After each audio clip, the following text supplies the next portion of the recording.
Turkish President Recep Tayyip Erdogan and his French counterpart Emmanuel Macron agreed on Saturday to work together to push the U.S. to reconsider its recognition of Jerusalem as Israel's capital, Reuters reported. Quoting a Turkish presidential source, the news agency said the two leaders discussed the issue during a phone call Saturday, agreeing the move was a cause of concern in the region. Get the Times of Israel's daily edition by email and never miss our top stories. Free sign up. Macron called the U.S. move regrettable shortly after President Donald Trump's announcement on Wednesday. Erdogan, who has threatened to cut ties with Israel, has been bitterly opposed to Trump's decision and has called a summit of Islamic countries on December 13 in Istanbul. Israel's Prime Minister Benjamin Netanyahu was heading to Paris and Brussels late Saturday, and is set to meet Macron. Hundreds of pro-Palestinian demonstrators rallied in Paris on Saturday night. French President Emmanuel Macron holds a press conference at the French embassy in Algiers on December 6, 2017. AFP photo. Ludovic Marin. On Saturday, Erdogan stepped up his criticism, describing Israel as a state of occupation, which used terror against the Palestinians. Israel is a state of occupation, Erdogan said in a speech in Istanbul. And now they are making use of terror and are bombing young people and children, he said.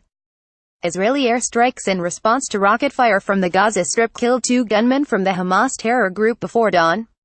Several rockets were fired at Israel from Hamas around Gaza on Thursday and Friday, one of them landing in Darrow and another being intercepted by the Iron Dome missile defense system.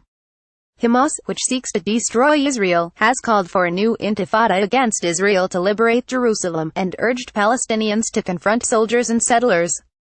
Erdogan, who regards himself as a champion of the Palestinians and an opponent of any perceived global injustice against Muslims, described Jerusalem as the apple of our eye and red line for Muslims.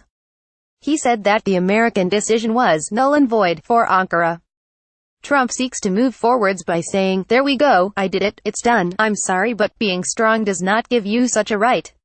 The leaders of major countries have a mission to make peace, not unleash conflicts. In Istanbul on Saturday, protesters rallied holding Turkish and Palestinian flags, and chanted anti-IS slogans. Protesters, holding Turkish and Palestinian flags and a placard of Mustafa Kemal Ataturk, the founder of modern Turkey, chant anti-IS slogans during a rally in Istanbul, Saturday, December 9, 2017 against U.S. President Donald Trump's decision to recognize Jerusalem as the capital of Israel. AP photo. Lefteris Paterakis. In his Wednesday address from the White House, Trump defied worldwide warnings and insisted that after repeated failures to achieve peace a new approach was long overdue, describing his decision to recognize Jerusalem as the seat of Israel's government as merely based on reality. The move was hailed by Netanyahu and by leaders across much of the Israeli political spectrum. Trump stressed that he was not specifying the boundaries of Israeli sovereignty in the city, and called for no change in the status quo at the city's holy sites. U.S. President Donald Trump holds up a signed memorandum recognizing Jerusalem as Israel's capital, as U.S. Vice President looks on, at the White House, on December 6, 2017.